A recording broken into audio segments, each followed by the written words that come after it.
Connaissance. Recherche. Sciences. Des sciences mathématiques. Théorie. Physique. Philosophie. Conférences. Archéologie. Environnement. Nature.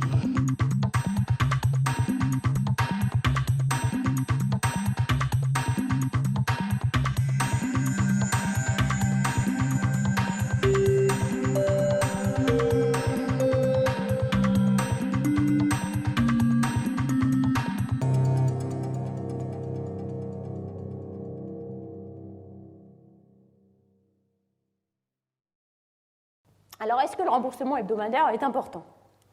Bien, pour le savoir, Eric Affield et Rohini Pandey ont travaillé avec une institution de microfinance de Calcutta qui s'appelle VWS, une très grosse institution de microfinance, qui voulait savoir, en fait, si, parce que ses clients se plaignaient qu'on leur impose le remboursement hebdomadaire, donc ils voulaient savoir si c'était vraiment important. Donc, ce qu'ils ont fait, c'est qu'ils ont choisi, ils ont travaillé avec 100 groupes, qui, avant de joindre l'institution, on leur a dit en avance, alors on ne sait pas encore si vos remboursements seront hebdomadaires ou mensuels. Quand vous aurez formé vos groupes, on va choisir ça au hasard. Il y aura une loterie et ce sera au hasard. Ensuite, ils ont fait une grande loterie avec tous les membres des groupes qui étaient publics. Ils ont tous pu savoir dans quel groupe ils finissaient. Donc, un groupe a eu un échantillon de remboursement normal, l'échéancier hebdomadaire. Un groupe a eu droit à des remboursements mensuels et a eu des réunions mensuelles, donc on passe complètement de l'hebdomadaire au mensuel. Et un troisième, un échéancier de paiement mensuel en conservant les réunions hebdomadaires, pour voir si c'est les réunions qui font une différence ou c'est le rythme de remboursement. Alors il se trouve que rien ne fait une différence, les taux de remboursement ne dépendent pas de l'échéancier. Les taux de remboursement sont exactement les mêmes qu'on parle de remboursement mensuel ou annuel. Donc il ne semble pas que les remboursements toutes les semaines soient essentiels. D'ailleurs, cette institution et beaucoup d'autres sont en train de passer à un système mensuel, en tout cas dans les régions urbaines. Troisième aspect, peut-être celui qui a le plus intéressé, en tout cas les théoriciens, la question du prêt solidaire. Le prêt solidaire, donc, impose à chaque personne du groupe la responsabilité des emprunts de toutes les autres femmes. Donc si nous faisons partie du même groupe et que vous ne remboursez pas votre dette, je n'ai pas droit au prochain crédit non plus, tant que le groupe a collectivement remboursé. Alors cela a deux effets bénéfiques potentiels. D'une part, un effet de sélection, puisque si je suis solidaire, si ma responsabilité est solidaire avec quelqu'un d'autre, je vais m'assurer que cette personne soit fiable. Donc ça permet aux femmes qui ont plus d'informations, puisqu'elles connaissent bien les autres villageoises, de choisir pour travailler avec elles les meilleures. D'autre part, un effet de contrôle, c'est-à-dire les femmes vont se contrôler entre elles. Comme elles le font gratuitement, cela réduit le coût de contrôle et cela permet donc de réduire le taux d'intérêt. Et comme on a parlé du multiplicateur, ça peut permettre éventuellement de le réduire énormément. Donc ça, c'est les avantages. Mais cela a aussi des inconvénients. En particulier une pression excessive qui décourage la prise de risque. Parce qu'une chose que vous ne voulez pas faire, c'est une chose que vous empêchez vos camarades de faire, c'est de prendre des investissements potentiellement risqués, mais potentiellement très productifs, puisque si jamais les investissements sont très productifs, tant mieux pour eux, mais s'il se trouve que ça ne marche pas, c'est vous qui devez payer. Donc ça décourage la prise de risque, même quand celle-ci serait efficace. Et ça limite la croissance, puisque les groupes qui au départ sont très homogènes deviennent de plus en plus hétérogènes au fur et à mesure que certaines personnes, leur activité croisse et d'autres, elles ne croissent pas. Donc leurs besoins deviennent différents et cela empêche finalement de donner aux gens ce dont ils ont vraiment besoin. Et donc en fait, discrètement, beaucoup d'organisations ont abandonné ou abandonnent la responsabilité solidaire. En particulier, la Grameen Bank n'a plus de responsabilité solidaire. Le modèle Grameen2, qui est le modèle actuel de Grameen Bank, a ce qu'on appelle des groupes de prêts avec responsabilité individuelle, c'est-à-dire demande aux gens de venir en groupe, organise des remboursements en groupe, mais légalement vis-à-vis de l'institution, les gens ne sont plus responsables solidairement. C'est-à-dire si vous ne remboursez pas, je ne suis pas responsable de rembourser pour vous. Donc alors, quelle est l'importance de cette caractéristique ? Alors, on s'intéresse potentiellement donc à essayer de déterminer l'effet de sélection et l'effet de contrôle, et séparément. Alors, comme Dean Carlan est spécialisé, Dean Carlan et John Zinman sont spécialisés de séparer les deux, ils nous ont permis de séparer les deux ici. Donc, ils ont fait 2 expériences, les deux aux Philippines, avec une banque qui se demandait s'ils voulaient passer à la responsabilité individuelle, modèle Grameen2. La première chose qu'ils ont fait, c'est qu'ils ont pris des groupes qui étaient déjà constitués, qui avaient travaillé en responsabilité solidaire pendant quelques années, en ont sélectionné la moitié et leur ont dit, ben voilà, maintenant, vous allez toujours vous réunir en groupe et rembourser en groupe, mais vous n'êtes plus responsable solidairement. 3 ans plus tard, le pourcentage de retard de paiement est exactement le même dans les 2 types de centres. Donc il semble que cet effet ex post de contrôle ne soit pas si important que cela. Mais il peut y avoir d'autres aspects. D'une part, il peut y avoir l'aspect de sélection, et d'autre part, peut-être les gens avaient tout simplement l'habitude de se contrôler eux-mêmes, donc on continue à le faire, bien que ce soit plus nécessaire. Donc pour tester cela, la Green Bank était satisfaite de sa première expérience, où tout s'était bien passé, a fait une 2e expérience, où maintenant, pour de nouveaux groupes, on proposait 3 modèles qui ont été mis en place dans 3 régions différentes, soit responsabilité solidaire classique, soit responsabilité individuelle en maintenant les remboursements en groupe, donc le modèle Grameen2, c'est-à-dire prêt de groupe avec responsabilité individuelle, soit l'échelonnement. D'abord un prêt au sein d'un groupe, pour le premier prêt solidaire, et puis à partir du premier, si les gens avaient bien remboursé, on passe à la responsabilité individuelle. Donc là, c'est un petit peu l'idée beurre et argent du beurre, c'est-à-dire on force les gens à se sélectionner, mais ensuite on ne les force pas à rester solidaires. Donc ça permet d'accommoder les flexibilités par la suite. Alors, qu'est-ce qu'on a vu? Voici les résultats pour le premier cycle. Or, pour le premier cycle, vous voyez que, de fait, la responsabilité individuelle se traduit en un taux de défaut beaucoup plus important que soit la responsabilité de groupe, soit le modèle échelonnement, où pendant le premier cycle, les gens sont encore responsables solidairement.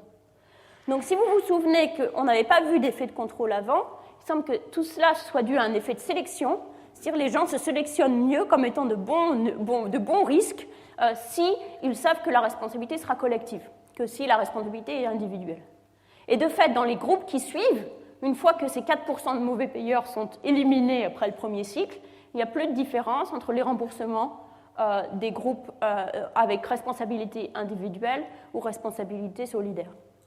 Donc le grand vainqueur, c'est donc le système échelonnement, c'est-à-dire premier groupe joint, qui force les gens à bien se sélectionner, puisqu'ils en tireront les bénéfices sur toute leur vie avec des taux de remboursement individuels. Par ailleurs, on a un petit peu parlé dans la leçon inaugurale du fait que les économistes parfois ont une expertise qui peut être utile. Ça, c'est un exemple.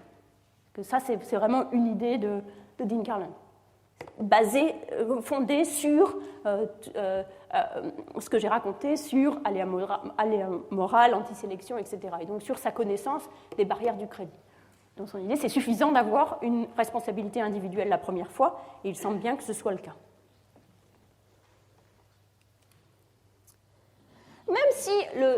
Même si la responsabilité solidaire, on l'a vu, n'est pas si important que ça au niveau du contrôle. Elle est importante au niveau de la sélection, mais moins au niveau du contrôle.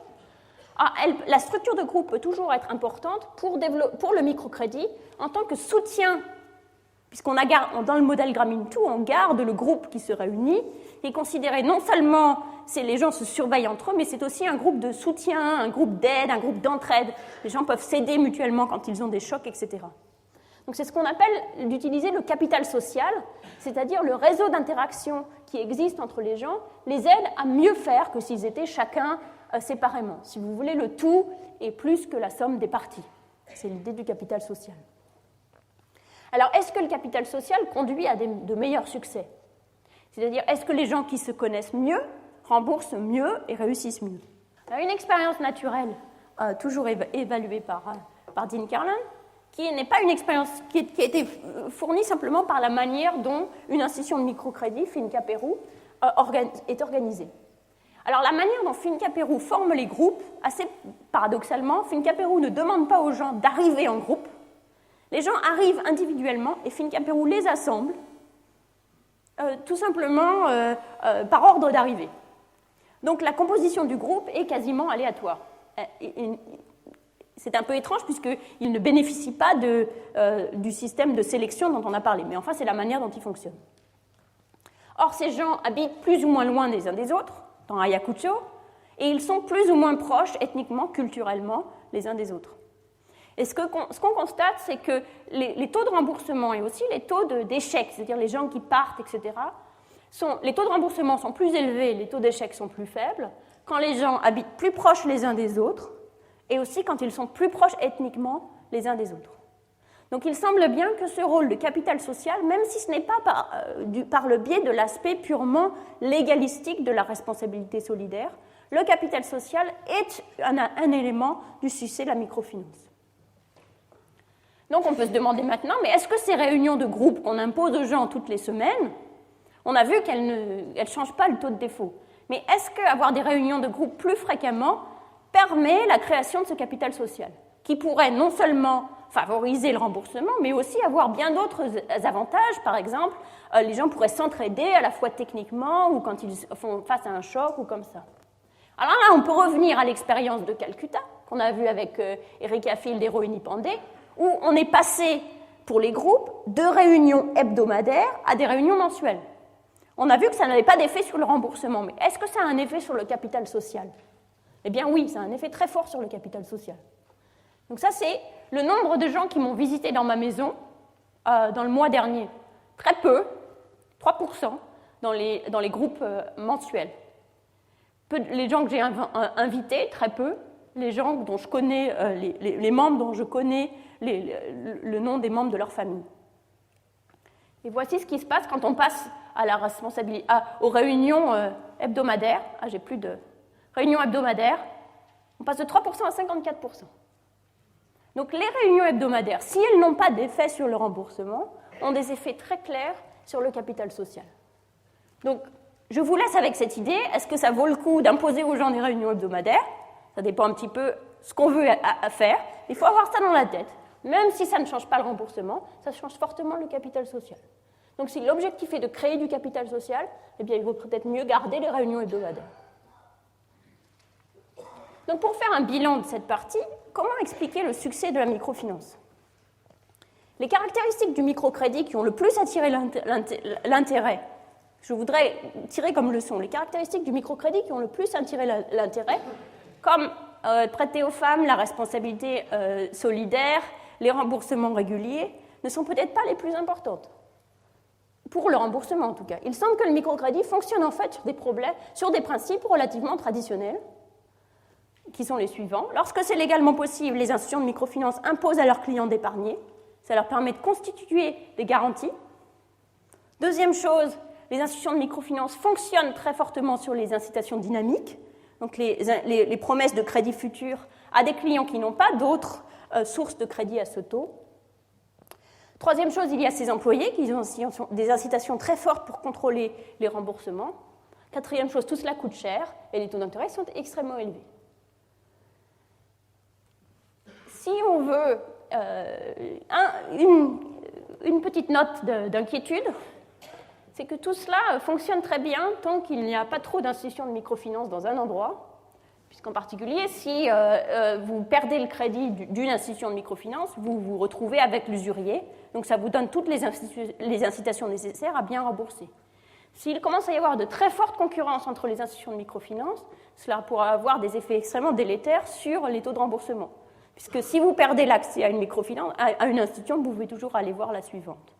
De temps en temps, il est souvent proposé d'introduire des bureaux de crédit qui permettent de partager l'histoire d'un client d'une institution à l'autre, qui éviterait ce problème, mais qui crée d'autres problèmes, qui est que les institutions peuvent ensuite se voler les clients de l'un à l'autre, ce qu'elles font d'ailleurs très activement en Inde, et qui pose des problèmes. Du coup, les institutions ne veulent plus dépenser de l'argent pour aller chercher les clients, savoir s'ils sont capables de rembourser, etc.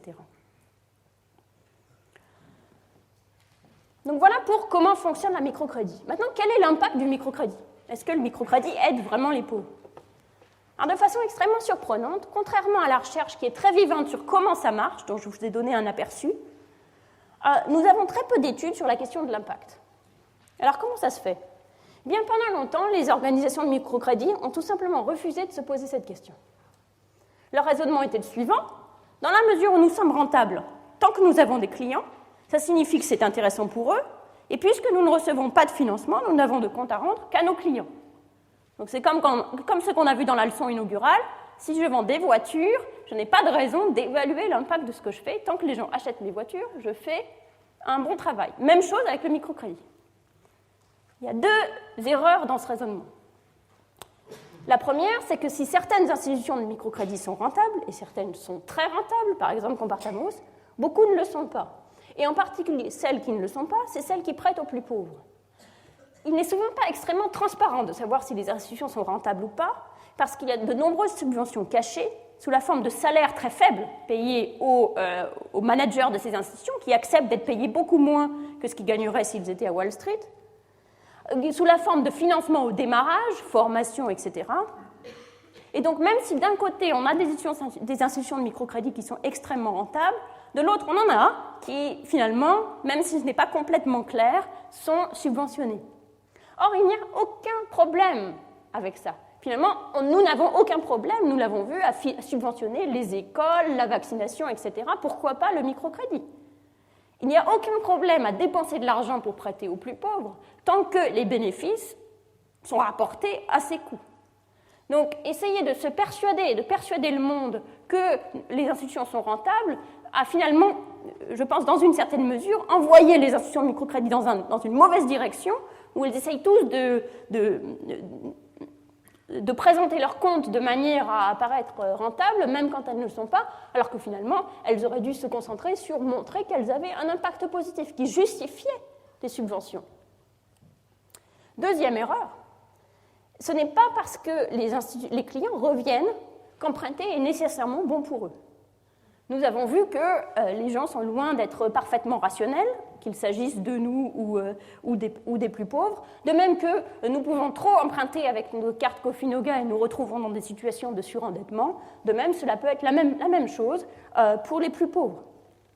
Le manque d'information, les limites de la rationalité, les pressions sociales peuvent conduire certains clients à tomber dans le surendettement.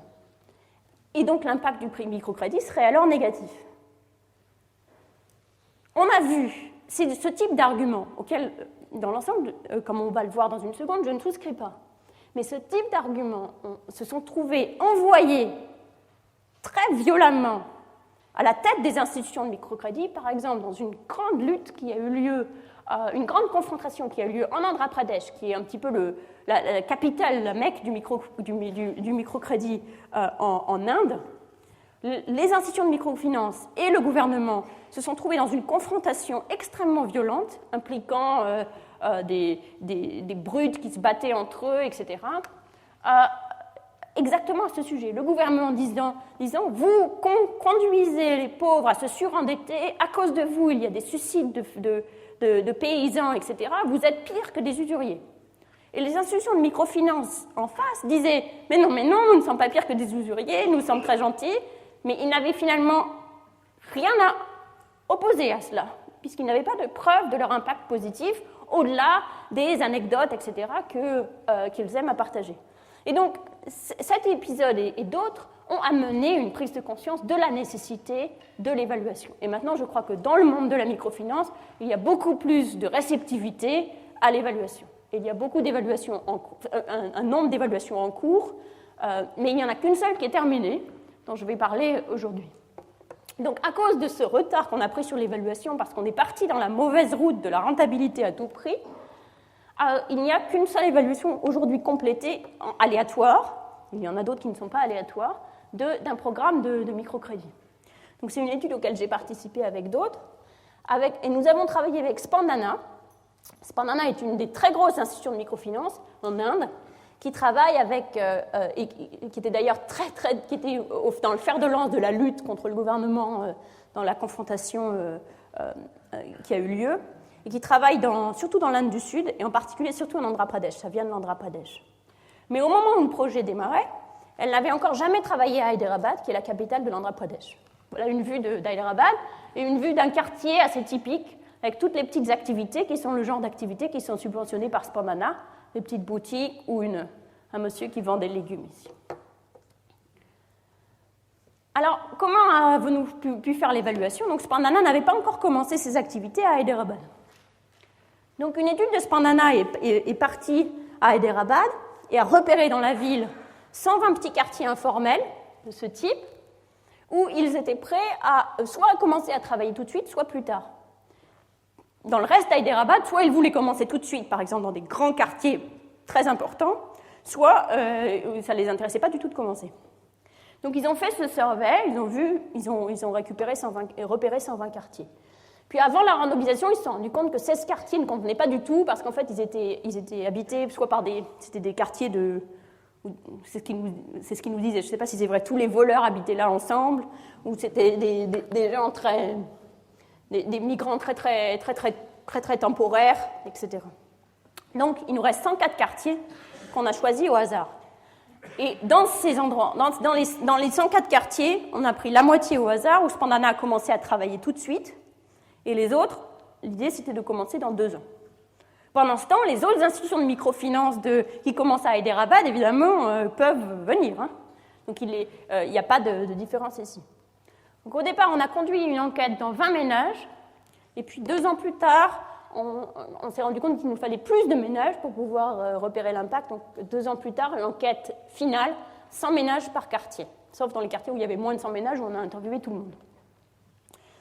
Spandana est un des organismes de finance qui se développe le plus rapidement en Inde. C'était fondé en 1997 par une dame absolument formidable, Pamaja Reddy, qui a un enthousiasme et un charisme incroyable, et qui aujourd'hui a plus de 2 millions de clients dans 8 États et 297 millions d'encours de crédit. Et son produit principal est un prêt de groupe standard, inspiré du modèle Grameen. Donc on prête aux femmes qui sont capables de commencer une activité. Les groupes, ce sont des groupes de 10 regroupés en centres de 50, responsabilité solidaire. Le premier prêt est de 10 000 roupies et les remboursements sont hebdomadaires pendant 1 an, donc principal plus intérêt divisé par 52. Donc tout à fait typique, avec un taux d'intérêt de 24% par an, taux d'intérêt réel, le taux d'intérêt affiché étant de 12, selon ce que je vous ai décrit précédemment. Alors juste pour nous donner une petite idée, qui sont les clients potentiels de Spandana?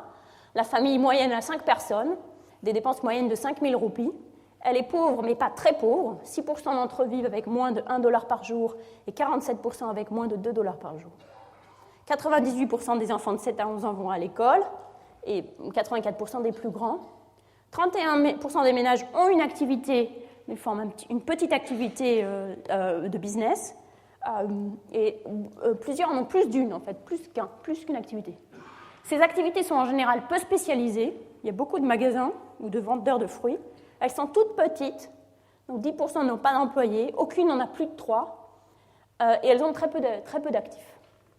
Voilà, une activité très populaire, c'est le matin de préparer le petit déjeuner, donc c'est tout ce qu'il vous faut. Un journal, une feuille de bananier et une poêle, une poêle spéciale pour fabriquer ces idlis.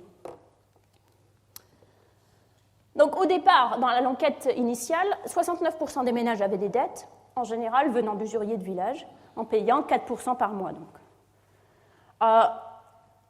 Avec le microcrédit, qu'est-ce qui s'est passé quand Spandana est arrivé? Eh bien, donc c'est ce qui s'est passé dans les villages contrôle. Il y a quand même 5% des gens, non, je ne plus lui, 5% des gens qui ont réussi à emprunter à Spandana en allant dans le voisinage d'à côté, mais 19% dans les traitements. Et puis il y a les autres institutions de microfinance, 13% empruntent dans une autre institution de microfinance et 8% dans les contrôles et 8% dans les traitements. Donc 2 conclusions. D'abord, la première leçon de cette évaluation, c'est que la microfinance est moins populaire auprès des clients que les institutions de microfinance le prétendent. C'est-à-dire, Spandana était vraiment convaincu que quand ils entreraient, le taux de demande serait 80%. Et 80%, c'est un petit peu le chiffre magique de la microfinance. C'est quand on leur demande quel sera votre taux, 80%. On n'est pas du tout à 80%, puisque au total, dans les centres de Spandana, donc il y a 27% des gens qui empruntent. Et ça, c'est après des efforts de marketing vraiment énormes de Spandana. Deuxième chose, plus encourageant pour l'évaluation, malgré la présence d'autres institutions de microfinance, la présence de Spandana augmente les gens qui ont accès au microcrédit. Donc c'est 8% de différence entre les gens qui ont accès au microcrédit dans les voisinages traitement, dans les quartiers traitement, qui nous permettra d'identifier, c'est sur ces 8% qu'on va pouvoir identifier l'effet du microcrédit. Alors à quoi pouvons-nous nous attendre comme effet? Eh bien, pour le savoir, il est utile de voir pourquoi les gens empruntent. Donc il y a 3 types d'emprunteurs en fait.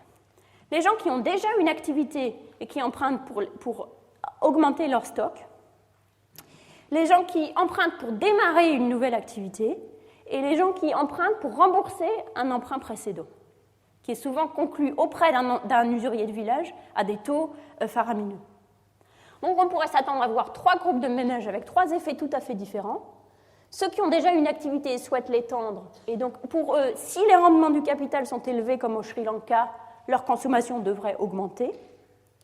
Ceux qui prennent un crédit pour démarrer une activité, et donc il est possible que comme ils doivent démarrer leur activité, acheter des stocks, acheter une machine à coudre, etc., ils commencent par se serrer la ceinture et qu'on ne verra des effets positifs que plus tard. Et enfin, ceux qui remboursent un ancien crédit, donc eux, immédiatement, comme ils passent d'une situation où ils doivent rembourser des taux d'intérêt énormes à une situation où ils doivent rembourser les taux d'intérêt de Spandana qui sont beaucoup plus faibles, pourraient immédiatement se mettre à consommer plus. Ça, c'est pour les résultats économiques. Pour les résultats non économiques, donc Spandana s'attend à des résultats sur l'éducation, la santé, le pouvoir des femmes, etc. Alors, commençons déjà par la création d'entreprises. Est-ce que l'accès au crédit, l'accès au microcrédit, a conduit à de la création d'entreprises? Une chose à dire, c'est qu'il ne faut pas comparer les clients de Spandana aux gens des groupes de contrôle, puisque les clients de Spandana ne sont pas comparables. Ce sont des gens sélectionnés. On doit toujours comparer tous les gens qui sont dans les quartiers Spandana à tous les gens qui sont dans les quartiers contrôle. Alors quand on fait ça, on voit que, de fait, plus d'activités ont été créées. Pas tellement plus, on passe de 5,3% d'activités nouvelles créées dans les groupes contrôle à 6,9% dans les groupes traitement. Mais souvenez-vous que tout le monde n'emprunte pas auprès de Spandana. Donc comment savoir l'effet d'un emprunt Spandana? Eh bien, on peut employer la même méthode qu'on a employée pour regarder l'effet de ceux qui souscrivaient à l'épargne pour s'arrêter de fumer. Si nous considérons que la présence de Spandana n'a aucun effet sur la création d'une activité pour ceux qui n'ont pas souscrit d'emprunt, cette différence entre 5,3 et 6,9 est entièrement due aux 13% des gens qui empruntent auprès de Spandana. Donc l'effet de l'obtention d'un prêt sur la création d'activité serait alors de 1,6% divisé par les 13%, donc de 12%. Autrement dit, un emprunt de Spandana sur 8 se traduit en une nouvelle activité. Donc je ne sais pas si c'est élevé ou important, mais c'est le nombre qu'il faut garder en tête. Il faut garder en tête, c'est une surestimation si la présence de Spandana conduit d'autres gens à démarrer des activités, par effet d'apprentissage par exemple, ou c'est une sous-estimation si la présence de Spandana décourage certains de commencer une activité. Ce 12% est l'effet de Spandana d'avoir une dette seulement s'il y a des effets seulement pour ceux qui empruntent et pour personne d'autre. Mais ça nous donne une idée, un ordre d'idée utile. Quels sont les résultats sur la consommation? Alors, d'abord, regardons les résultats globaux, et ensuite, on va regarder séparément pour les 3 groupes de ménages dont je vous ai parlé. Ceux qui avaient déjà une activité, ceux qui veulent en démarrer une, et ceux qui ne comptent pas en démarrer une, veulent juste rembourser leur emprunt précédent. Alors, on ne voit pas d'effet sur la consommation courante pour l'instant. Aucun effet en moyenne sur la consommation courante. Elle est à peu près similaire dans traitement et contrôle. En revanche, on voit une augmentation significative de la consommation de biens durables, une augmentation en particulier des achats de biens durables pour l'activité professionnelle, et de manière très intéressante et très persistante, une petite mais réelle diminution de la consommation de ce que les gens décrivent comme des biens de tentation, comme les cigarettes, le tabac, le thé, les snacks, etc. Donc les gens achètent des biens durables et, avec l'empreinte Spandana et le financent en réduisant leur consommation de biens de tentation. Et si on regarde séparément par groupe, on a des résultats qui ressemblent tout à fait à ce qu'on avait comme prédiction, c'est-à-dire ceux qui avaient déjà une activité professionnelle achètent des biens durables, à la fois pour leur famille et pour leur activité, et financent cela en réduisant leur consommation de biens de tentation. Ils consomment aussi plus de biens non durables. Les gens qui ont de moins de chances de commencer une nouvelle activité consomment plus, tout simplement, consomment plus de tout, même de biens de tentation, ils consomment plus, qui remboursent leur taux d'intérêt, ils sont plus riches, ils consomment plus immédiatement. Et ceux qui commencent une nouvelle activité, eh bien, tout l'argent va dans la nouvelle activité, donc ils ne consomment pas plus en biens durables, ils consomment moins en biens de tentation, et ils ne peuvent pas s'acheter tellement de biens pour leur maison non plus. Donc pour eux, il faudrait revenir dans 2 ans pour voir si cette activité professionnelle s'est maintenant traduite en une augmentation du bien-être. Donc Spandana aide certains à sortir d'un emprunt coûteux, et donc ces gens-là se retrouvent immédiatement mieux. Ça aide certains emprunteurs à acheter des actifs pour la maison et le travail, et ensuite ils se serrent la ceinture pour rembourser le montant hebdomadaire, donc ils suppriment les dépenses qu'ils traduisent eux-mêmes comme non nécessaires.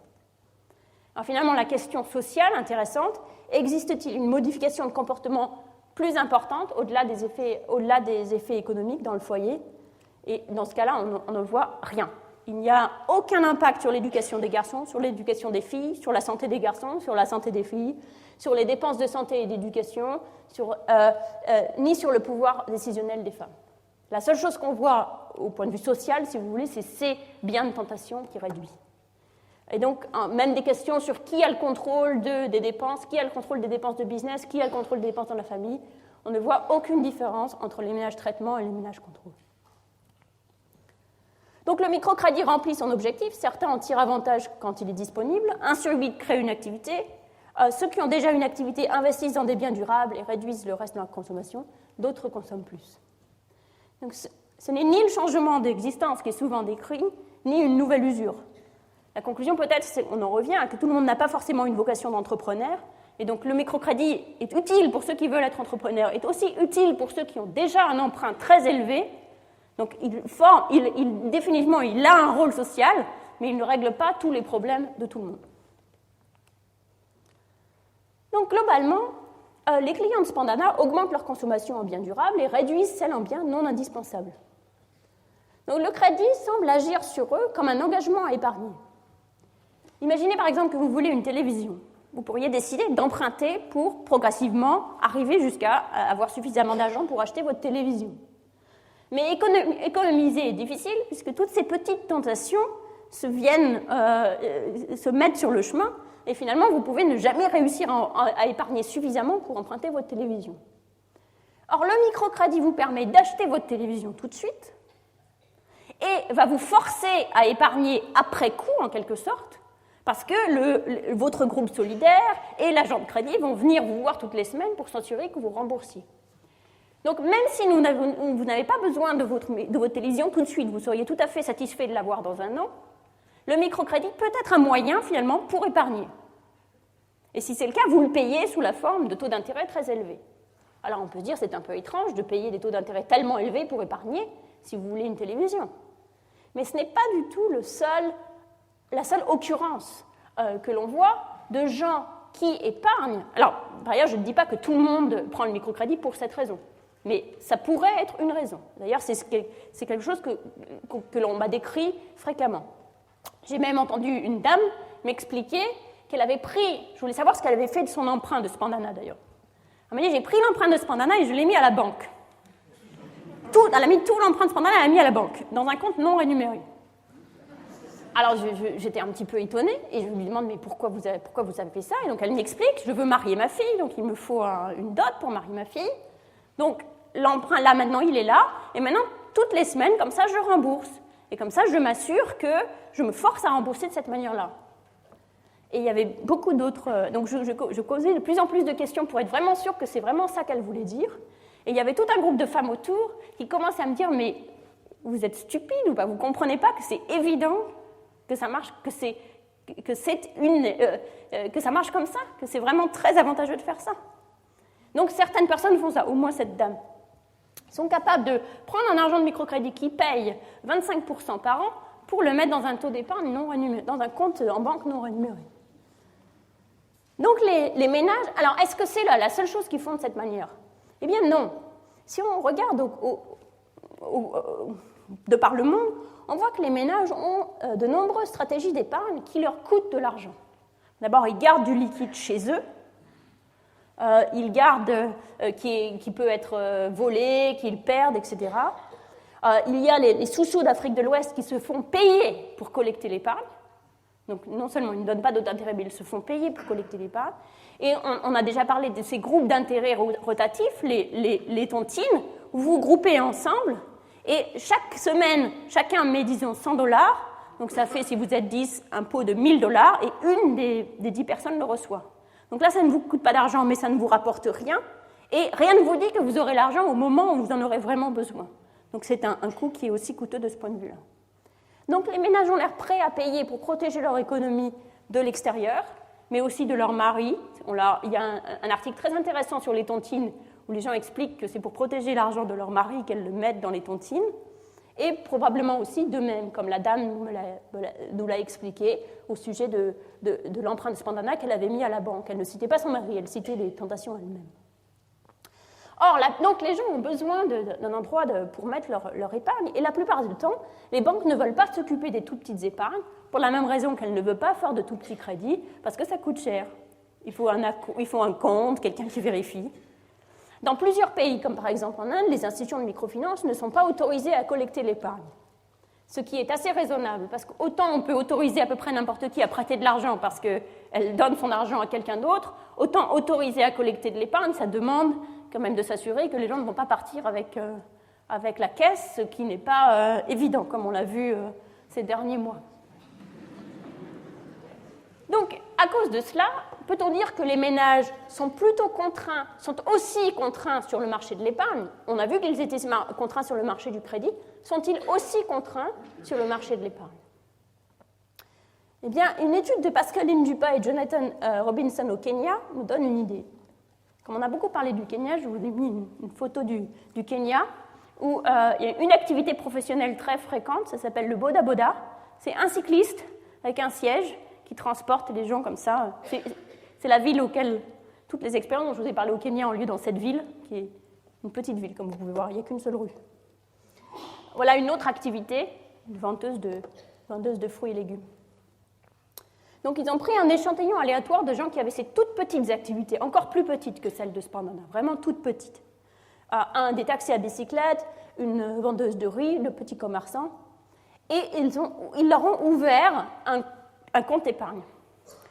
C'est un compte épargne qui est dans une petite banque de village financée par une institution de microcrédit.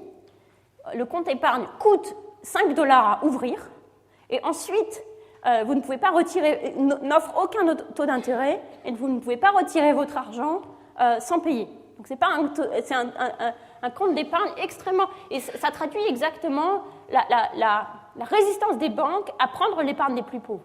Donc elles leur font payer, finalement le taux d'intérêt est négatif. Alors ce que les chercheurs ont fait ici, c'est qu'ils ont payé pour un groupe de gens, ils ont payé au moins le frais d'ouverture, et ensuite on regardait est-ce que les gens utilisent le compte d'épargne ainsi, qui devient de ce fait un petit peu plus avantageux quand même, et est-ce que ça leur bénéficie. Alors pendant 3 mois, donc ils ont fait ça, ils ont d'abord choisi un groupe de gens, ils ont pris tout un échantillon de ces petites activités, ils ont choisi la moitié au hasard pour leur offrir le compte aujourd'hui, et l'autre moitié 6 mois plus tard. Et pendant les 3 premiers mois, tout le monde a rempli très soigneusement un journal avec leurs activités professionnelles, leurs dépenses privées, ainsi que les chocs qu'ils avaient subis. Est-ce que quelqu'un est tombé malade? Est-ce qu'il y a eu un problème dans la famille, etc. Alors les résultats. D'abord, tout le monde n'utilise pas ce compte. Bien que le compte ait été ouvert, tout le monde n'utilise pas le compte, sans doute à cause des restrictions sur les retraits. Et en particulier, les femmes ont beaucoup plus de chances de les utiliser que les hommes. Donc la plupart des hommes n'ont pas ouvert le compte, même quand on en aura ouvert. Les femmes l'utilisent plus que les hommes, et 50% des femmes ont réalisé, sur ces 3 mois, au moins une opération sur ce compte. Il n'y a aucun effet sur les hommes, peut-être lié au fait qu'ils ne l'utilisent pas, mais pour les femmes, les effets sont très importants. L'investissement productif quotidien, c'est-à-dire les achats moyens réalisés chaque jour pour l'entreprise, passe de 0,75 $ à 1,6 $, donc une augmentation de 40%. Et en particulier, les comptes aident à acheter des biens indivisibles. Par exemple, un sac de charbon. Si vous êtes un vendeur de charbon, le charbon s'achète en grands sacs. Donc pour acheter, vous pouvez acheter un sac de charbon, et puis le prochain, ce sera 2 sacs de charbon. Il y a une indivisibilité là. Donc pour arriver au 2e sac de charbon, il faut, même pour une toute petite entreprise, que vous arriviez à accumuler un certain nombre de dépenses. Autre chose intéressante, c'est que pour les femmes, les dépenses privées, c'est-à-dire les dépenses en nourriture pour elles-mêmes, ou l'achat de petites choses pour elles-mêmes, ont aussi augmenté. Donc avoir ce compte d'épargne séparé de leur mari leur a aussi permis de faire plus pour elles-mêmes. Donc il semble bien que, alors que seulement la moitié des gens utilisent le compte, l'augmentation, les investissements productifs augmentent de 40%. Donc pour ceux qui utilisent le compte, faisons toujours notre petite division habituelle, on divise 40% par 50%. Pour ceux qui utilisent le compte, c'est une augmentation de l'investissement productif de 80%. Juste avec un accès à l'épargne. Vous voyez que c'est des effets qui sont plus importants même que ceux qu'on a vus par l'accès au crédit de Spandana. Donc l'accès à l'épargne est important. Alors est-ce que l'accès est suffisant ? Alors cette étude ne permet pas de le dire puisque le compte était non seulement un accès à une épargne, mais finalement un accès à une épargne qui était assez... qui avait des restrictions. En particulier, la restriction, c'est que comme la banque fait payer tous les retraits, finalement, la banque fait payer les retraits quelle que soit la taille du retrait. Donc, si vous avez un tout petit retrait, ça fait une taxe énorme sur les tout petits retraits. Donc, vous avez une incitation à laisser l'argent s'accumuler pour pouvoir retirer beaucoup d'un coup, pour que le frais soit plus faible par rapport à la quantité que vous voulez retirer. Donc, ce compte est plus qu'un endroit sécurisé pour accumuler votre épargne, c'est aussi une incitation à accumuler pour avoir un compte pour avoir plus d'argent. Et cela peut aussi expliquer, au-delà de l'accès à l'épargne, cela peut aussi expliquer ses effets sur ceux qui ont choisi de l'utiliser. Donc, cela suggère qu'au-delà du simple accès au compte épargne, qui, on l'a vu, est extrêmement limité pour les plus pauvres, puisque les banques refusent d'offrir des produits d'épargne aux plus pauvres, existe-t-il d'autres obstacles ? Un obstacle possible, c'est celui dont nous avons déjà parlé dans les cours précédents, qui est celui de l'incohérence temporelle. Un mode d'incohérence temporelle, c'est avec ces biens de tentation. Il y a des biens dont nous apprécions la consommation dans l'instant, mais quand nous pensons à ces biens dans le futur, nous ne nous envisageons pas avec joie en train de consommer ces biens. Donc, par exemple, si je prends une tasse de thé aujourd'hui, je m'en réjouis, mais je ne vais pas penser demain, oh formidable, demain je pourrais prendre une tasse de thé. Donc, on va appeler ça les biens de tentation, et par opposition aux biens de consommation, disons, normaux, comme par exemple une télévision, ou si j'ai une télévision aujourd'hui, je suis content d'avoir une télévision aujourd'hui, et si je pense l'année prochaine, si je pouvais avoir une télévision l'année prochaine, je serais content. Donc, il y a des biens de tentation, si vous voulez, et des biens d'aspiration. Donc, c'est un modèle qui est proposé par Abhijit Banerjee et Sendhil Mullainathan, qui est relié au modèle d'incohérence temporelle dont on a déjà discuté, mais qui est une forme un petit peu spécifique. Donc, il sépare ces deux biens, les biens de tentation et les biens d'aspiration. Et il pense au problème de quelqu'un qui décide d'épargner. Et si quelqu'un décide d'épargner, par exemple une dame là, une dame avec son petit business qui décide d'épargner, elle se dit, bon, si j'épargne aujourd'hui, donc je sacrifie une tasse de thé aujourd'hui, qu'est-ce qui va se passer demain ? Demain, je vais utiliser ce même argent pour m'acheter une tasse de thé. Donc, cet argent, si je l'épargne, si je ne le dépense pas en tasse de thé aujourd'hui, je les dépenserai demain. Or, je ne me réjouis pas du tout à l'idée de boire une tasse de thé demain, mais je me réjouis aujourd'hui. Donc, il vaut mieux boire ma tasse de thé aujourd'hui. Et tant pis, je ne serai jamais capable d'épargner pour m'acheter une télévision. Donc, je prévois en quelque sorte l'expropriation par mon moi futur, et du coup, je me protège contre cette expropriation en dépensant tout aujourd'hui. Donc là, c'est un modèle sophistiqué, contrairement au modèle naïf dont on a parlé la dernière fois. C'est un modèle sophistiqué où les gens savent qu'ils seront victimes de tentations dans le futur, et cela produit un effet de découragement endogène où, parce que je sais que je m'exproprierai moi-même dans le futur, je décide de ne pas épargner. Donc si j'ai maintenant la possibilité d'épargner dans un endroit sûr où je n'ai pas accès à cette épargne jusqu'à avoir suffisamment d'argent accumulé, alors je peux décider d'épargner. Parce que je me dis, je mets cette épargne, aujourd'hui je me prive d'une tasse de thé, je le mets dans mon compte en banque. Demain, je n'y ai pas accès. Je n'y aurai pas accès jusqu'à ce qu'il y ait suffisamment d'argent pour pouvoir faire quelque chose de significatif, pour pouvoir acheter une vraie chose dont j'ai vraiment envie. Un vélo, ou une télévision, ou un sac de charbon pour mon business. Donc, il y a ici, ce découragement endogène constitue un piège de pauvreté en quelque sorte. Parce que si on est pauvre, c'est plus difficile d'épargner jusqu'à qu'on ait suffisamment d'argent pour accéder à un bien significatif. Un exemple de cet effet, c'est l'exemple dont on a déjà parlé des marchandes de fruits. Les marchandes de fruits épargnent à 5% par jour. Empruntent à 5% par jour, qui correspond à plusieurs dizaines de millions par an. Donc ça veut dire deux choses. Ça veut dire que quelqu'un gagne un argent absolument scandaleux sur le dos de ces dames.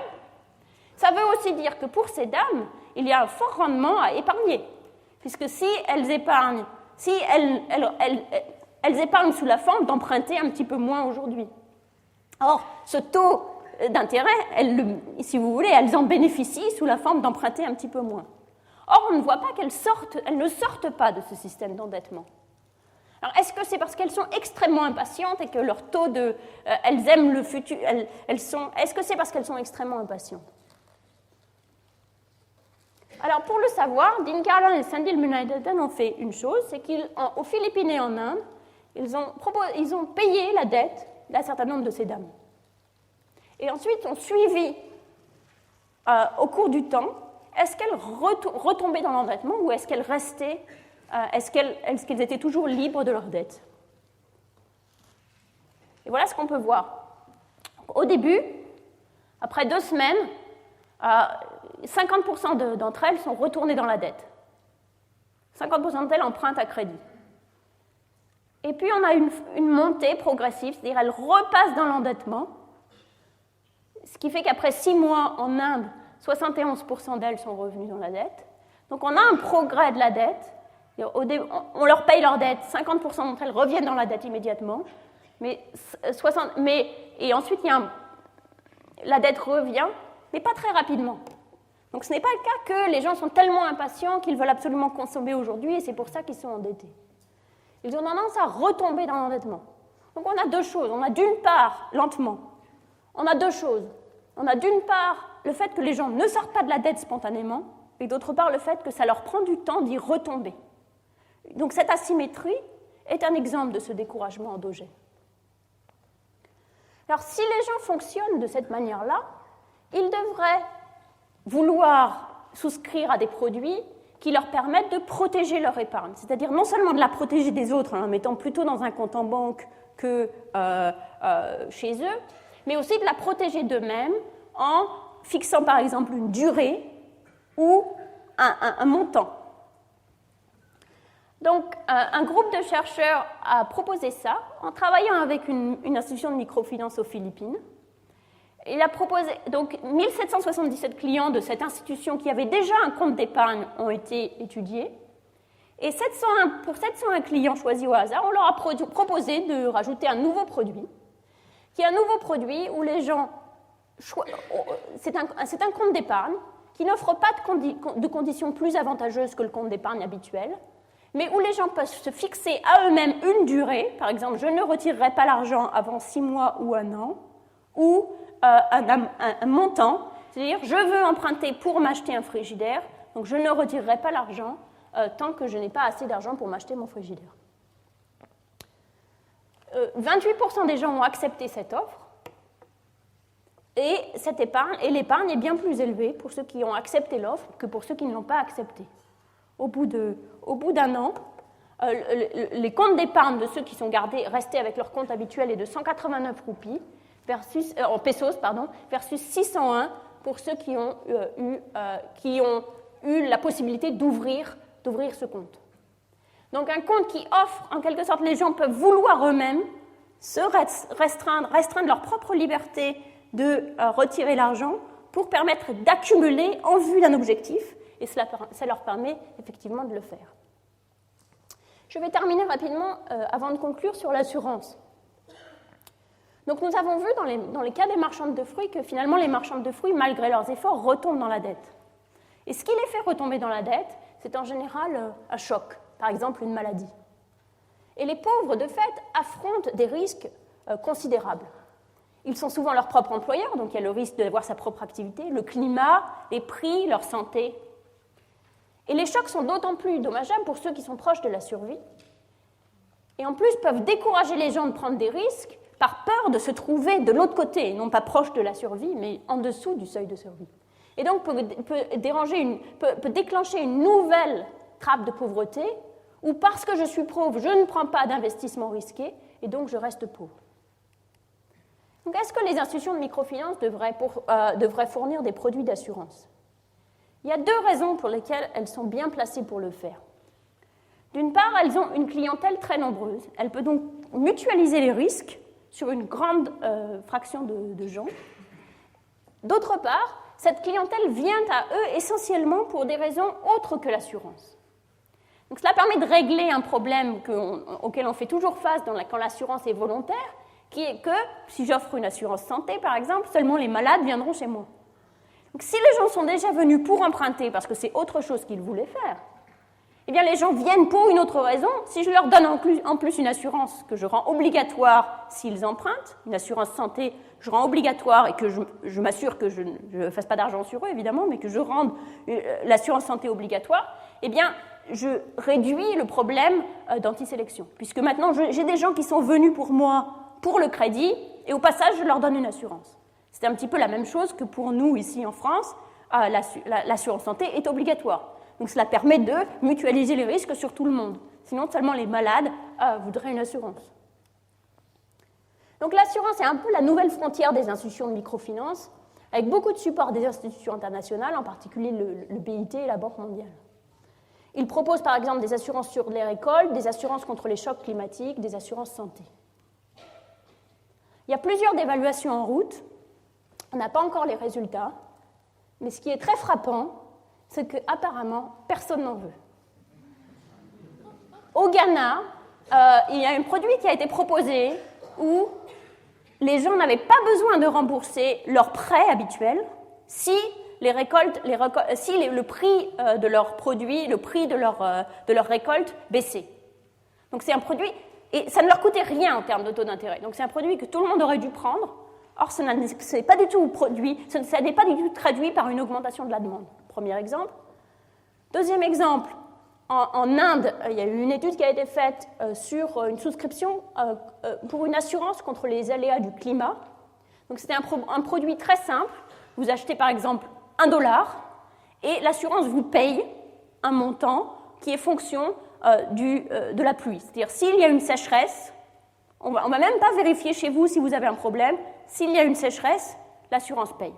Donc un produit très simple à expliquer. Personne n'en a voulu. Au Gujarat, la demande était de 3%.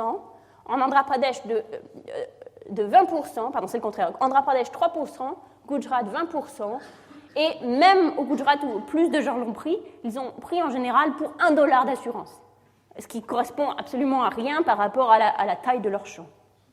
En Inde, nous sommes engagés avec SKS, une très grosse entreprise de microfinance, où ils ont rajouté l'assurance santé à leur prix traditionnel. L'assurance santé est obligatoire.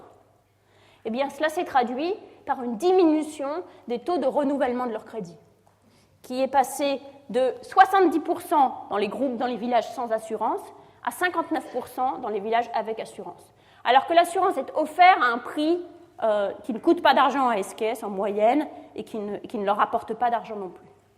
Donc les gens, en fait, n'aiment pas l'assurance, les clients protestent, ils ne veulent pas de cette assurance. Alors comment expliquer cette faible demande ? En fait, toutes ces études sont tout à fait récentes et nous n'avons pas encore suffisamment de recherches sur cette question, surtout en regard de l'engouement de la politique économique et des institutions de microfinance pour cette assurance. Une des explications, c'est que le concept d'assurance n'est pas très bien compris. En particulier, par exemple, dans le cas de SKS, très peu de gens utilisent l'assurance, même quand ils l'ont souscrit. Et à la fin, au bout d'un an, les gens réclament leur argent parce qu'ils pensent à l'assurance en termes de crédit ou d'épargne. C'est-à-dire qu'ils ne comprennent pas ce que c'est qu'une prime d'assurance et comment l'utiliser. Donc là, il y a une question d'information. Une autre possibilité est finalement que le phénomène est un petit peu le même que celui que nous avons vu pour la médecine préventive. À nouveau, en faisant appel à l'incohérence temporelle. Quand vous souscrivez une assurance, le coût est immédiat. Vous payez la prime aujourd'hui. Le bénéfice est dans un avenir incertain et par définition aléatoire, non réalisé la plupart du temps. Si vous n'êtes pas malade, vous n'utiliserez pas votre assurance. Donc, si vous avez une forte préférence pour le présent, vous pouvez ne pas vouloir souscrire d'assurance pour cette raison. Cela justifie, comme dans le cadre de la santé préventive, une intervention publique. Dans les pays riches, à part aux États-Unis, mais certainement en France, l'assurance est obligatoire. Mais dans les pays pauvres, on compte en général sur le marché pour fournir l'assurance. Et maintenant, sur les institutions de microfinance, à qui on demande de rester rentable en le faisant. Mais comme pour les soins préventifs, la faible demande en particulier, si elle est due à des problèmes d'incohérence temporelle, comme on l'a vu pour les soins préventifs, c'est-à-dire si elle est due au fait de toujours remettre à demain un petit coût aujourd'hui en regard d'un bénéfice très large dans le futur, alors cela justifie soit des subventions, soit des aides, comme par exemple que par défaut vous êtes inscrit dans l'assurance. Donc cela peut aider pour les institutions de microfinance que ce soit une partie du contrat de crédit, soit à l'assurance obligatoire fournie par l'État, comme c'est le cas chez nous. Ce qui est clair, c'est qu'il faudra encore beaucoup de recherches avant que les institutions de microfinance soient en mesure de fournir des produits d'assurance qui marchent réellement. Et il est important de garder en tête qu'il est possible que ces produits ne soient peut-être, contrairement au crédit, jamais viables financièrement et donc aient toujours besoin d'une subvention. Ce qui, à nouveau, ne signifie pas qu'il ne faut pas le faire. Ça signifie qu'il faut le faire, il faut regarder en regard des bénéfices que cela coûte, d'où les évaluations d'impact qui ont lieu aujourd'hui. En attendant, ces résultats demandent aux pauvres de se prendre entièrement en charge, ce qui est un petit peu l'idéologie aujourd'hui, alors que ce n'est pas le cas pour les riches, comme c'est le cas chez nous, paraît une injustice assez fondamentale. En conclusion, on a placé beaucoup d'espoir dans le mouvement de la microfinance. Ce ne serait pas seulement un moyen très brillant de répondre à un échec bien spécifique du marché, mais aussi une révolution dans la manière d'aider les pauvres. Grâce à un crédit, nous pouvons aider les pauvres à s'aider eux-mêmes, et ainsi chacun en tire son parti, les pauvres sortent de la pauvreté et nous ne dépensons pas d'argent. Donc c'est effectivement quelque chose de tout à fait séduisant. Et le succès mondial de cette vision a favorisé la reproduction de ce modèle dans d'autres domaines, avec les entreprises sociales, comme par exemple dans le domaine de l'eau, où maintenant on propose de vendre l'eau aux gens en se disant que les gens l'achèteront finalement à un prix, avec tout ce qu'on appelle les entreprises sociales. Les réactions contre le microcrédit ont été à la mesure de cet enthousiasme. C'est-à-dire, en face de cet enthousiasme, on a eu la protestation des entreprises de microcrédit. Donc, les entreprises de microcrédit ont été présentées comme de nouveaux prêteurs qui profiteraient de la myopie des pauvres pour s'enrichir sur leur dos. Il me semble que les résultats que nous avons vus aujourd'hui nous conduisent à une conclusion qui est beaucoup plus nuancée que l'une ou l'autre de ces positions.